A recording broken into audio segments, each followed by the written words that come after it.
I'm going to tell you one story about an Egyptian man, and I want every single person to take lessons from this story. An Egyptian man had a dream, and in this dream that he took his next door neighbor to Umrah. He never took notice of the first dream. Why?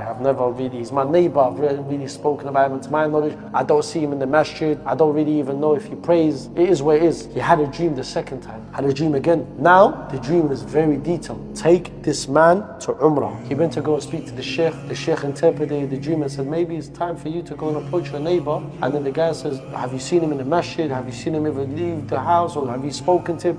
Not really. Try and listen to this in detail, inshallah. Yeah? I'm going to give you to you the details, but try and see what lessons you will take from it. He had the dream the third time. He said, now I need to approach this man. He knocked on the door.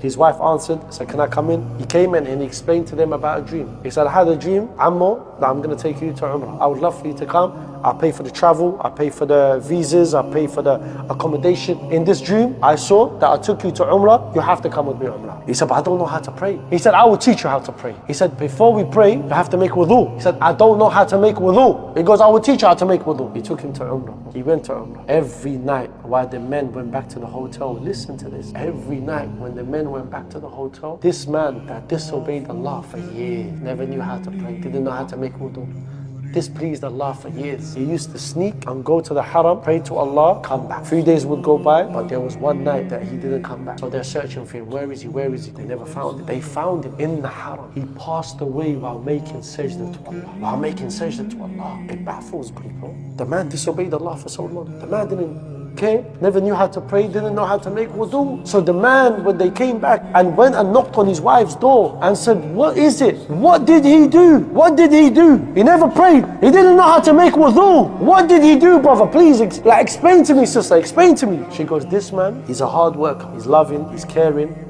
Even though he disobeyed Allah by not praying, which is a command from Allah, what did he do? He would take a percentage of his salary and give it to an old lady that's across the road. And he would go and see her every single day, and he would give her grocery shopping, everything, every single day. So they asked, sister, who's this lady, old lady? He said, this old lady made one dua every day for him, that this man, inshallah, he has a good ending. That was the dua. That was the dua. Not to say that inshallah he becomes a better Muslim. The dua was, inshallah, he has a good ending. And look at the ending of this man. Disobeyed Allah for, God knows, 50, 60, 70 years. He went to the haram for the first time in his life, connected back with Allah subhanahu wa ta'ala. And he died in a position where every single one of us would want to die. He died in sajda, in the haram, in front of the Kaaba to Allah subhanahu wa ta'ala. That was him, all because of one dua.